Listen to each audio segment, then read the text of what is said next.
Hello, welcome to the Skeptics track. Thank you so much for joining us. So Blake Smith did a terrific presentation this morning on werewolves, and that will be available on our YouTube channel. But Hans House is going to tell us about the lunacy. Well, welcome and thank you all for having me today. My name is Hans House. I'm an emergency physician. And we're going to talk about lunacy and the effect of the moon on human behavior. Lunacy means insanity. Lunacy means insanity as driven by the moon. So does this happen? So does the moon make people crazy? Does it increase medical problems? And to answer this question, we need to look at the historical perspective as well. From a time before we had electric lights, we have technology, that kind of thing.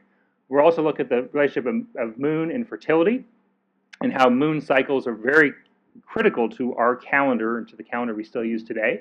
And then, of course, when we talk about the moon making people crazy, of course, we got to talk about werewolves. That QR code is going to be up on a couple slides throughout the talk. It links to a Google document with all of my references and a few links of things I recommending and talk along the way. So about me, I am an emergency physician. I work in an ER in Iowa. I work in a small rural ER in a farming town. For the last 20-something years, I've been a professor of emergency medicine at the University of Iowa.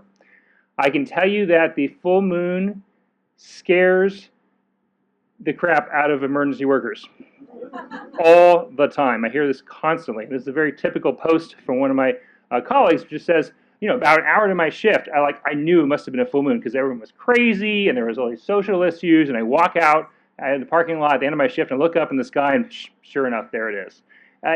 It's a kind of time in the ER where seeing a werewolf would actually be a fairly expected thing.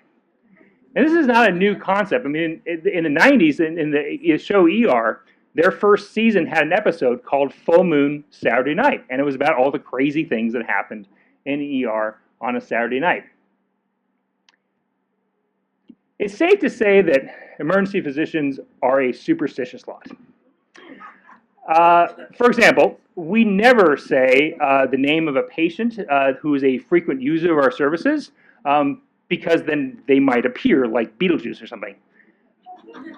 And we never, absolutely ever, possibly say the word quiet or slow. See? I can't even say it out loud. So this phenomenon was actually tested, and I want to pause and talk about this study because it kind of reflects kind of on what we're going to talk about later with the moon. So this, my colleagues at the University of Rutgers, bless their hearts, actually did a randomized controlled trial for saying the word quiet in the emergency room. And the way they did this study is they randomized dates. They took some dates as control, some dates as interventions, and on control dates, they sent their research assistant, probably some poor medical student, down to the ER to walk around and not say anything. On intervention days, that poor student had to go to the charge nurse or the ER attending and say, "Boy, it sure is quiet in here. Don't you think it seems kind of slow?" I don't know how they got through this study without being lynched. That's crazy. You do not do that. The study showed exactly what you'd expect, which is that, yes, saying the word quiet made absolutely no difference in an actual number of patients that showed up in the ER. But on those days that they did say quiet, the perception of the emergency workers when asked was it was a particularly busy day. That is confirmation bias right there. And that's what we see when we look at the situation with the moon. Now, has the moon thing been studied? Absolutely. In fact, I was one of the ones that studied it. This is a research poster presentation I did on lunar phases and the ED volume. We saw no change, no difference. In fact, in PubMed, there are 1,300 papers that mention emergency and moon phase. And pretty much all of them kind of have a conclusion just like this one, which is there's no effective lunar cycle on either psychiatric admissions or emergency evaluations. And really, no matter the way you look at it, where you look at like number of traumas or helicopter flights or psychiatric admissions or deaths in the ER, whatever, there's really like no relationship. I do want to pause for a moment and mention this last one, lunar cycle in homicides, a population-based time series study in Finland. And this is one of the few studies that had an effect. It was a minor effect of the full moon.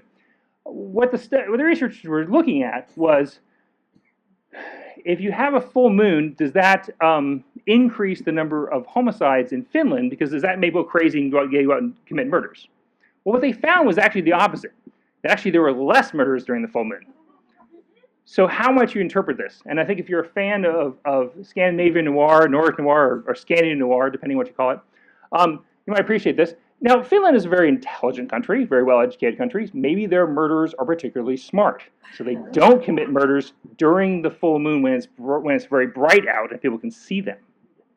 Or maybe it's the other way around, in that during the night, during the winter, long winter nights, and there's no moon, and there's no light at all, and it's very dark, and people go crazy and they do crazy things in the dark, because, you know, the night is dark and full of terrors. So let's talk about fertility. We're going to change tracks a little bit and go back in history. This is the Dordogne region of France. It's an area that is peppered with limestone caves. This is the same place where the Lascaux cave painting is. And around 1911, there was a psychiatrist named Dr. Lalonde. And this was a pretty exciting time for psychiatry because like Freud had just published his interpretation of dreams about 10 years before that. And Lalonde was like this amateur like archaeologist person. He's exploring these limestone caves and he finds this figure, this sculpture. It was dated to 25,000 years old. And it is a figure of what appears to be a woman with large breasts, maybe a large belly, probably a fertility figure of some sort. And she's holding a horn, or a crescent moon. And if you look at the notches on the horn, the artist put those there probably to like imitate like a spiral horn of an animal, but there happens to be 12 of them, or 12 or 13, which is the number of full moons you'd have in a year. So hang on to that number. We're going to get a lot more about that in a minute. The moon as a fertility symbol comes up again and again.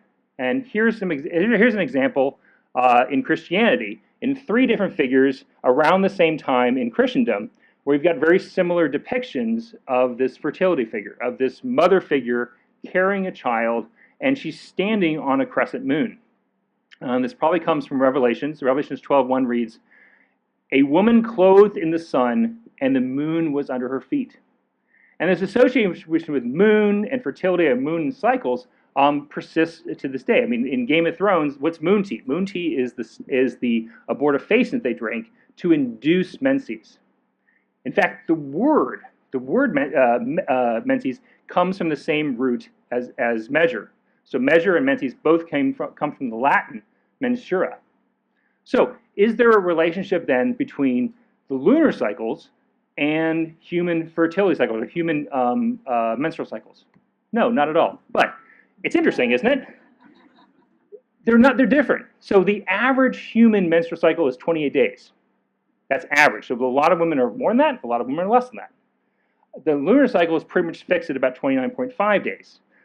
It's going to vary a lot. So regardless of what your cycle is, you're going to go off cycle from the moon, you know, within a few weeks or within a couple of years. Looking at this specifically, so looking at menstrual tracking apps, there were a couple studies published. One was a Japanese study from an app called Luna, and they obtained written consent from women. They sent out surveys, and they looked at how women had recorded both their sleep patterns and their menstrual cycles within the app, and there was no relationship to moon phase at all. And another one in what's called the clue period, or the clue tracker, they didn't bother with consent. They just said, we're just going to take the data. I'm sure they signed up for it in the terms of service, right? I'm sure they anonymized it, I hope, and took 1.5 million users and looked at fertility and moon phase, and there was no relationship. I mean, does anything in nature follow the moon? Absolutely. There's definitely types of rhythms that follow that. The circadian rhythm that we all know, the circadian rhythm describes a 24-hour cycle, a cycle that is within one day. The typical sleep-wake cycle of most mammals is a circadian rhythm. But there's rhythms that are less than 24 hours. There are rhythms that are more than 24 hours. A longer rhythm of more than 24 hours is called an infraradian rhythm. An example of that would be the menstrual cycle, because that's over 28 days or over a month period.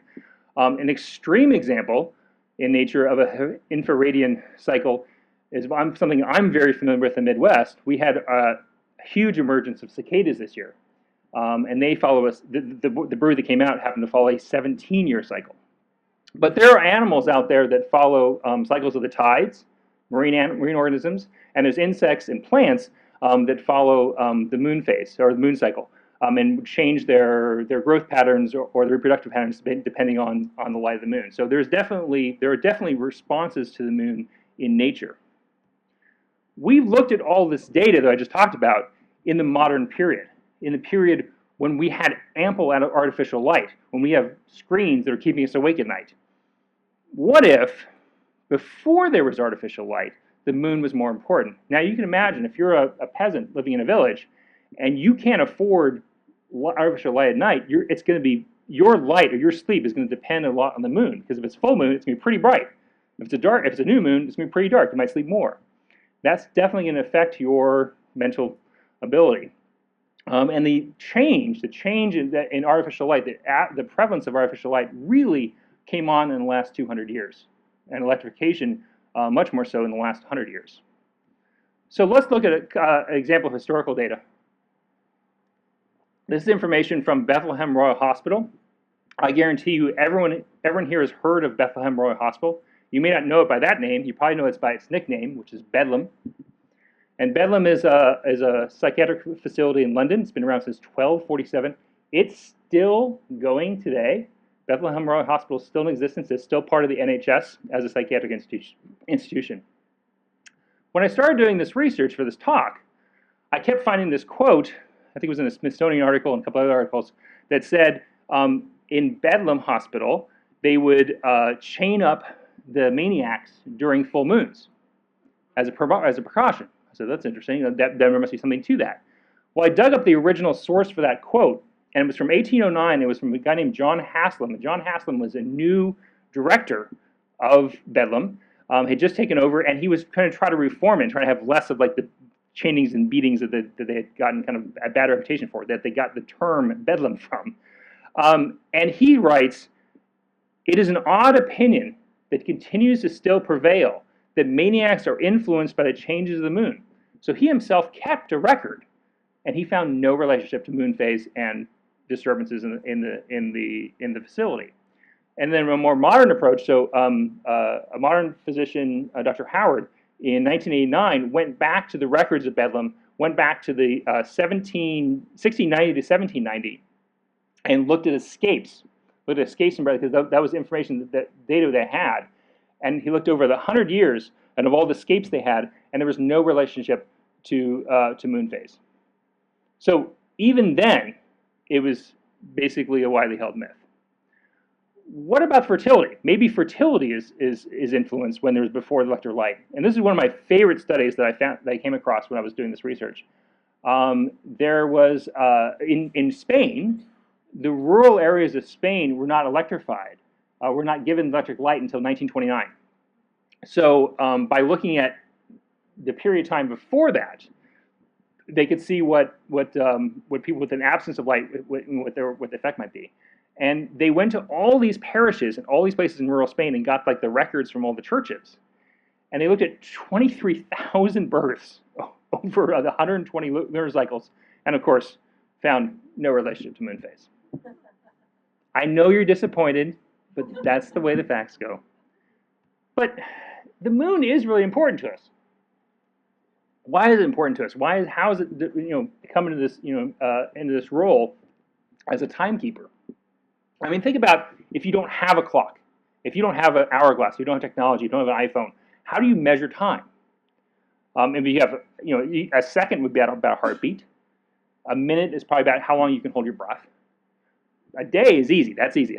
You're seeing the cycle of the sun, going to sunrise and sunset. That's a full day. But up in the sky, at night, you have this orb that tracks the time and changes the phases. And this is a picture here in Scotland of one of the very first calendars. It was dated to 8000 BCE, and it's a series of holes in the ground where, by looking at the post where they put it in at a horizon, they could see where the moon would be rising from, and they could track the year that way. Now, why would ancient Scots need to know when the years are? They would want to know that when to plant their food, or when the salmon might be running in the streams, that kind of thing, to anticipate these things. So they became very important. Now, one of the challenges with this is that the lunars, if you have lunar years, a lunar cycle is 29.5 days. If you have a lunar year, and if you have like 12 of them together, that's pretty close to a solar year. That's 360 days. But of course, a solar year is actually 365.25 days. So it's not quite the same. Well, there's an Egyptian myth that kind of explains the discrepancy. Thoth was the Egyptian god of knowledge, of wisdom, magic, and the moon. Khonshu is the moon god. Khonshu is the traveler, the one who would travel across the skies. And the story goes that Nut, who is the goddess of the heavens and the sky, she gets together with Geb, who is the god of the earth. She becomes pregnant. And Ra is very angry. The sun god is very angry. And Ra says that she can't give birth during the year, during the 360 days of that lunar year, that 12 cycle lunar year. So Thoth goes to Khonshu and plays Senate.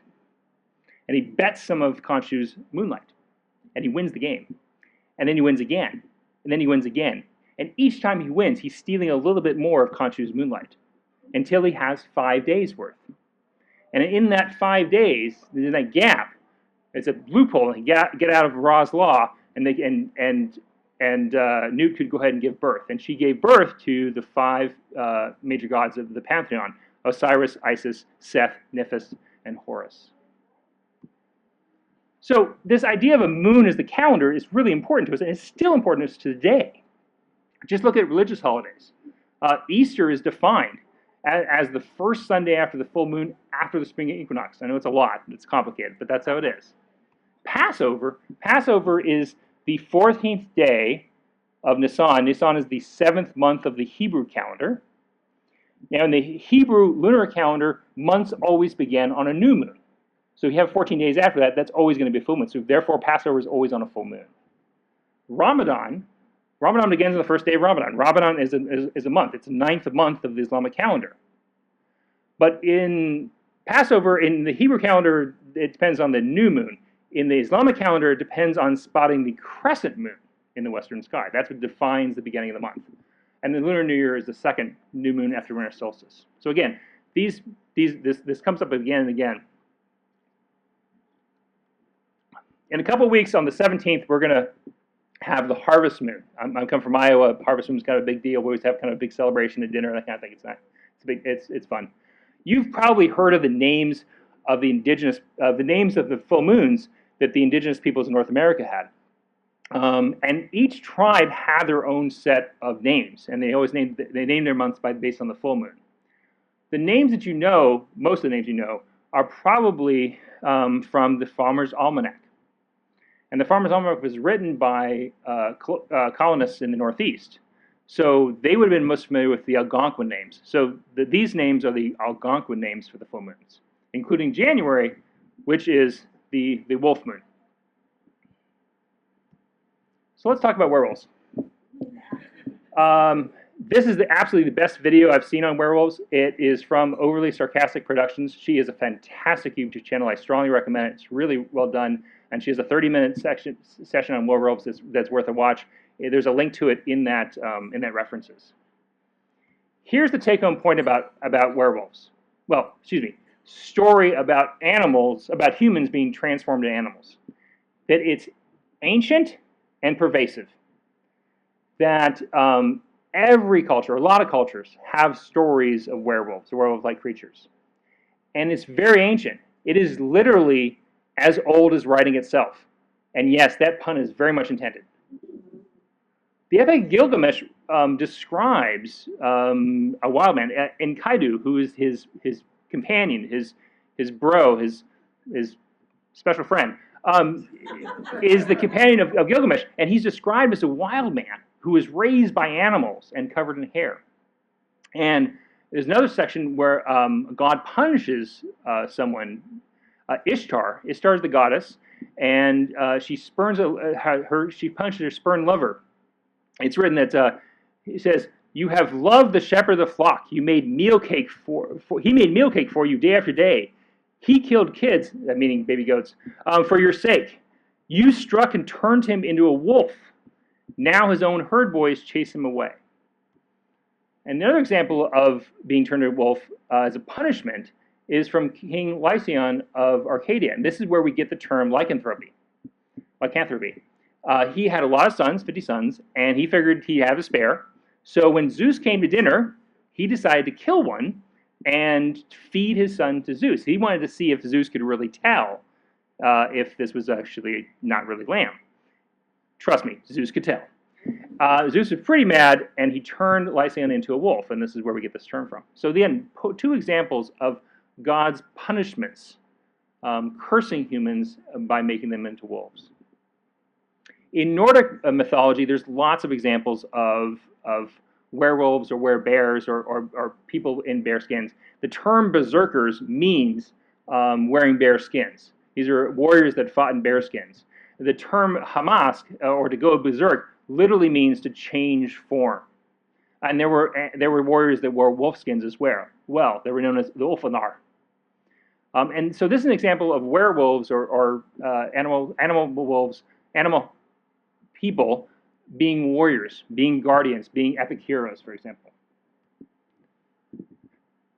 A different example of a werewolf is from the 12th century. This is a French poem written by a woman named Marie de France, and it's called Bisclavaret.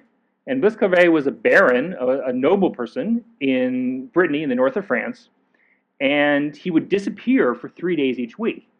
And his wife kept wondering where he was. And he finally admitted that when he removes his human clothes, he transforms into a wolf, and he goes off in the forest, and he comes back and puts his human clothes back on. Well, she doesn't like this very much, so she takes his human clothes and hides them.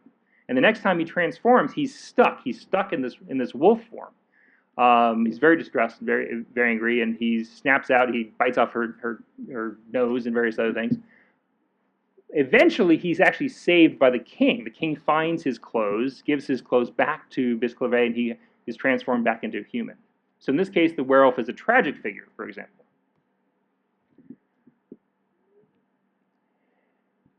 Around the same time as the American colonies had their witch trials, Europe was having witch trials as well, and they also had werewolf trials. And werewolf trials took place mostly in the 16th and 17th century. They took place throughout France, Germany, Netherlands area. And this is a depiction of the execution of one werewolf, Piet Stump. And Piet Stump in 1589 was executed as the werewolf of Bedburg. Would be modern day Germany today. And after sufficient torture, he admits to have been given a magic girdle by Satan. Then when he wears this magic girdle, he transforms into a wolf, and as wolf, he devoured people. He killed 14 children, and he killed 2 pregnant women, tearing the fetuses from their bellies. So they thought that just hanging would be a little bit too good for him, so they broke him on the wheel. And this is a depiction of that, where they've changed him in the wheel, they've taken hot pokers to his skin. In the second frame, they're beating his limbs with the blunt side of an axe and breaking his arms and legs.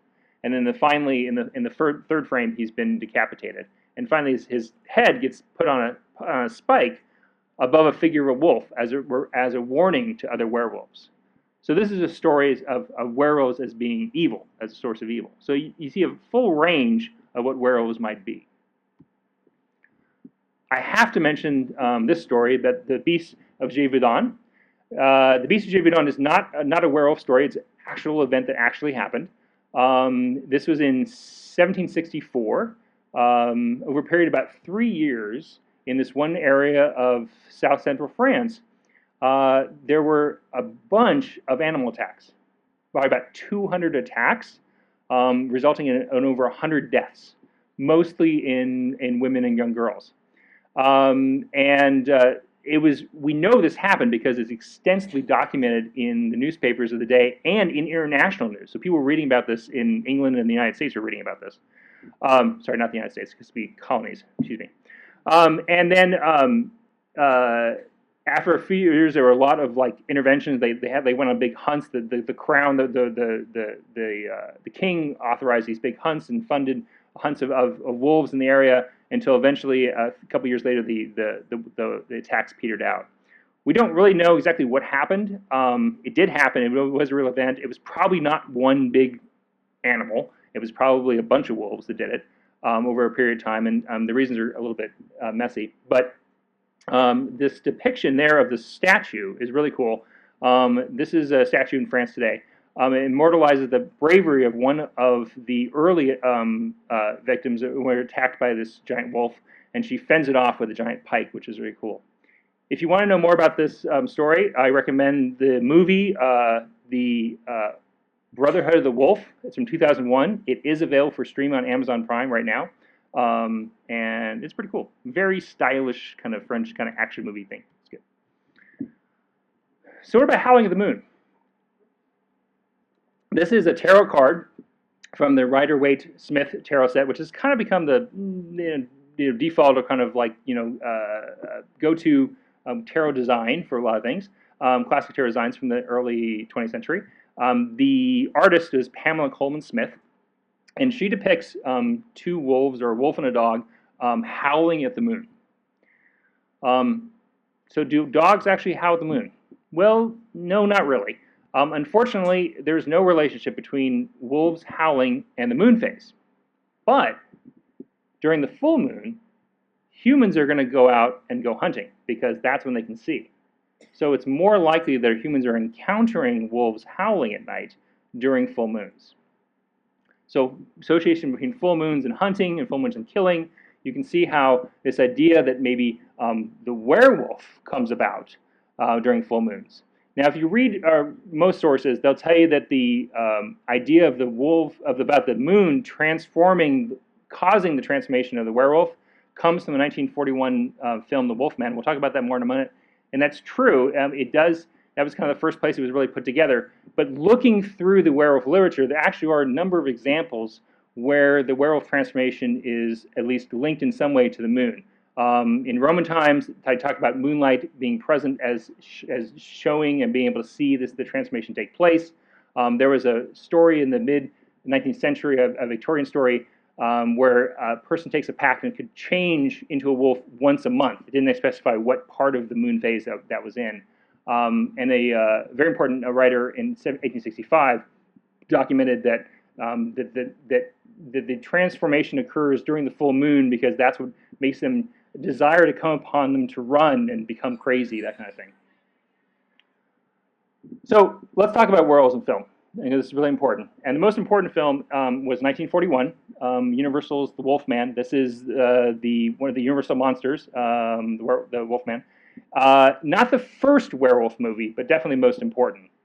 And you look at it today, I think it's pretty dated, at least in terms of the attitudes. In the beginning, the main character is really a creep, and anyway, but we'll get to that. But what's interesting about it is it's the disease or the affliction is treated as a psychiatric illness. That he has a psychosis, or he has a delusion about this, that he's doing these killings, that kind of thing. And his friends are trying to help him, and they're trying to put him in a sanatorium to get him cured.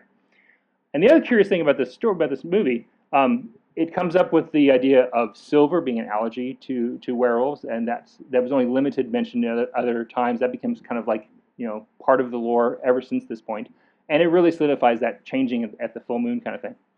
The other thing that was interesting was the victims, before they got eaten, a pentagram would appear on their hand as an omen.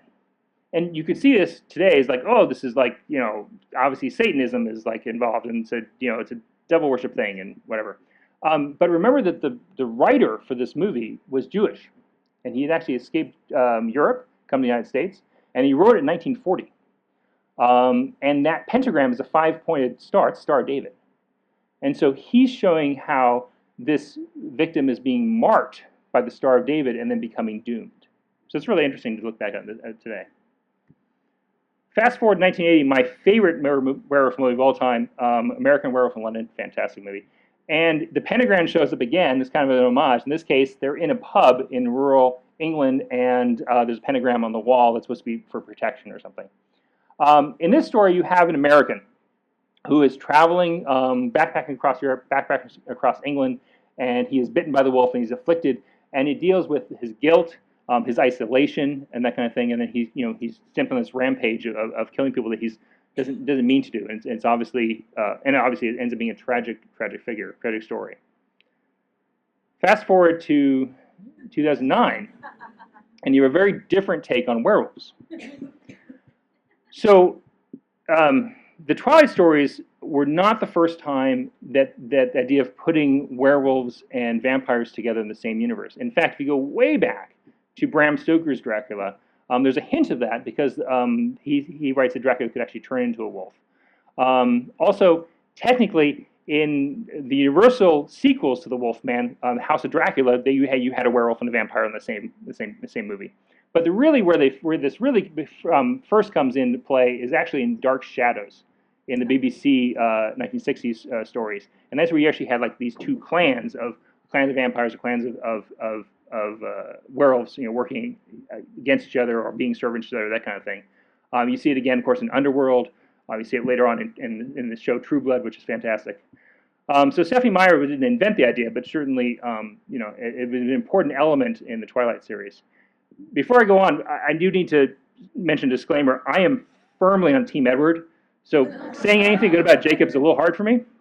But this is an example of how the werewolf is a warrior or a protector. I mean, he's the guardian. He guards Bella and protects her, that kind of thing. So again, the werewolf is an epic hero type of picture. Also, you could see in this example how lycanthropy could be like a metaphor for puberty, such as in Teen Wolf. You have the same kind of example. And then finally, in 2020, we have the animated movie Wolfwalkers. If you haven't seen this, you definitely want to check it out. It's fantastic. It's available through Apple. It's set in Ireland. It's a beautiful drawn film where you have these children that could transform into wolves, into dogs, and they become the protectors of the forest. So in this setting, the werewolf is definitely a protector and a guardian and a hero of the story. If you really like werewolves, Costco does have a 7-foot animated werewolf for sale today, $340, and this thing is awesome. It is huge. So I want to wrap up by saying that despite a belief, despite a persistent belief in it, and an ancient, old belief in it, the moon phase does not seem to affect human behavior in any way, or at least no measurable way. But the moon is critically important for human culture and critically important as a part of timekeeping. The mythology of werewolves is pervasive and ancient. It is a very, very old story. It's not a new idea. But most of the werewolf canon that we believe in today, silver, transformation of the full moon, and that kind of thing, transmitting it by bite, all that stuff, that's all developed through 20th century movies. Thank you very much.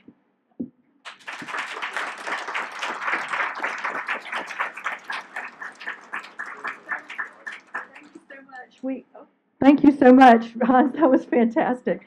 So we have a microphone here in the aisle. Please don't touch it, or Mark will kill you. But it will come to your face. So if anyone has any questions. No? Yes? All right. Come on up to the mic. Yep. Is it hot? It's hot. Don't touch it, please. Oh, it's falling. Don't touch the mic. Don't touch the mic. It's I would just like to ask you to please clarify for me what you said about the Wolfman and the pentagram and the Star of David, because the Star of David had 6 points, the pentagram has 5. So could you just clarify that? I should clarify. Yes, in the film it's a pentagram. In the context of how I misspoke. In the context of how he wrote it, he was clearly referencing being marked or carrying a stigma of that, and having experienced Nazi Germany. Yeah, so incidentally, my question also, pertains to, like the Star of David and the pentagram, because, was pretty intrigued that you were saying that that was like the Star of David. It was somewhat, a curse, I suppose, from God. But the pentagram, as I understand it, is it comes from the Wiccan religion, which is like the ancient religion in the British Isles. So in your research, as you come across any research that links both of these symbols together, the Star of David and the pentagram. I presume that the writer was drawing on that tradition when he came up with that idea in the story. It's easy to see how he was influenced by his own experience with wearing the star, with his friends having to wear the Star of David, that kind of thing. But he would have been, he's in Europe and he's in England before he came to America to write the story, so he certainly would have been exposed to all those stories. A lot of that became well known from a writer in the 1920s, and I'm blocking on his Milton. I'm blocking on his name. A clergyman writing in London in 1926 who published like kind of a big occult book, and that would have been kind of the hot thing at the time. So people would have known about it. My question's a little tongue-in-cheek. I hope you'll forgive me. If people see the full moon and they get superstitious and freaked out, is it then not incorrect to say the moon doesn't affect human behavior? There you go. If they see it and get freaked out? That's true.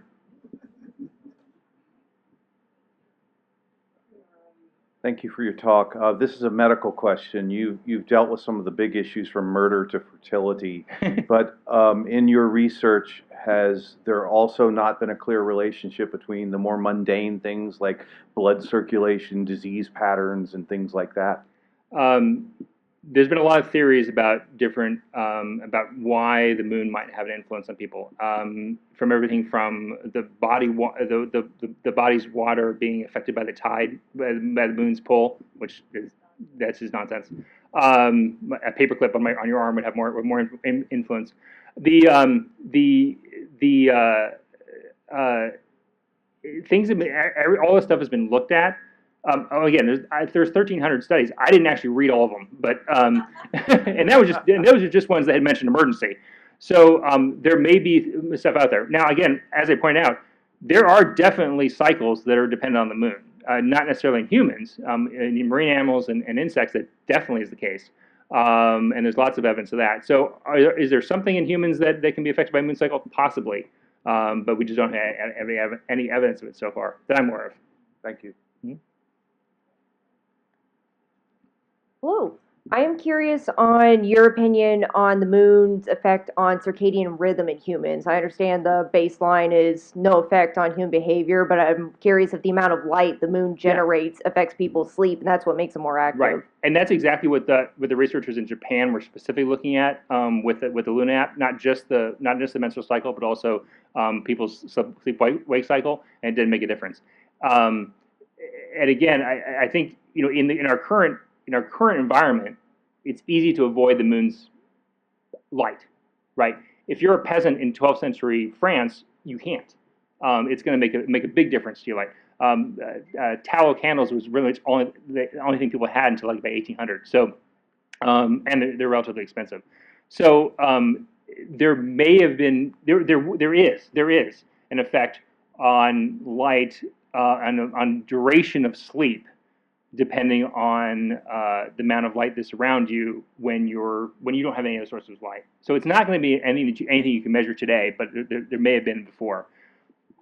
To date, we don't have any clear evidence that it caused psychiatric illness, but we know that lack of sleep can make people pretty cranky. So it's quite possible, but we just don't have evidence of it. Oh, thank you. Did the research you review address the perception that the moon cycle affects the severity of ADHD? I didn't come across anything like that. That's interesting. Why would you think that? I've heard it from a couple different places, so I just wasn't sure if your research interacted with that belief any. Yeah, I didn't see that at all. I wouldn't think so. Again, because we're pretty isolated from the moon's light effect today. So I was just curious, like most of the things that you referenced were sort of Western mythology or kind of Mediterranean area. Like, are there similar myths in Eastern culture, and are they Like, are they the same, or are they a different set of werewolves? In, or like, terms of what was, yeah, Yeah. there are. I looked at a few in Arabic cultures as well as in I think in in Chinese cultures there's some stories. I purposely didn't dig into those because there's just so much in the European literature that it was too much. But yes, but if you do the work, there's lots of stories, and I believe in the in South Asia as well. So y'all know, I am also an emergency physician, and whenever one of the nurses makes that kind of comment or whatever, or the clerk or whatever, I print out a copy of the papers and I give them to them, and I find it amazing at how remarkably resistant they are to, this is the data, and it's not even something that people have their identity wrapped up in. It's just a thing that they believe, and it's really amazing at how remarkably resistant that is to evidence. Would you comment on that in your experience as well? I wouldn't even try to convince my colleagues otherwise, because they won't. I won't say the S word or the Q word when I'm working. Same. Yeah, even though it freaks them out. Even though I know it's not, there's nothing to it. The reason I'm not doing it is obviously there's tradition there, but one of the most important aspects of emergency medicine is the teamwork. Is that we have to have a cohesive group of physicians and nurses and techs that work together 24 hours a day, working at 3 a.m. when it's a miserable time to be awake, and the most horrific things can come through the door. So teamwork and having a high-functioning team that everyone likes each other is really important. So if you can just avoid saying the Q word or the S word so it keeps them happy, that's something I'm perfectly willing to do. Yeah. Thank you. So you went over how the full moon doesn't affect human behavior, but is there anything showing like other natural occurrences or astronomical events that do the same thing, or is it just all in our heads? The sun is critically important, and no, that's what you're asking, and that's exactly right. That cycle, the circadian cycle, is important, and we know. I'm laughing because Angie and I both know this. If you are a night shift worker, a lot of the rhythms in your body can get thrown off, and it doesn't affect just your sleep wake. It can affect your immune system. It can affect a lot of different aspects of your life, and unfortunately, it can actually shorten your life. So there's a lot of data about night shift, about shift working, and so the cycle of the sun is critically important and absolutely affects humans in a lot of different ways. The moon maybe had more of an impact when it was an important source of light to us, but it's not important light to us anymore. Thank you.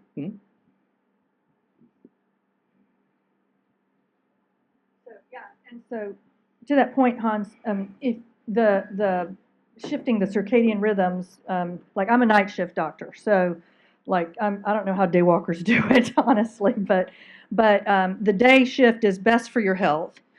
The exclusive night shift without flipping is the second best. Well, it's not the worst. Yeah. The worst is when you're flipping all the time. Back forth. So and there are lots of doctors that schedule like 2 day shifts, then 2 afternoon shifts, and then 2 night shifts, and kind of rotate through because we have sort of a naturally longer than 24-hour circadian cycle. So anyway, any other questions? Thank you very much. No? Thank you so much for coming. Hans, that was wonderful. We really very much appreciate your coming. So please come and join us on our next talk. Bye.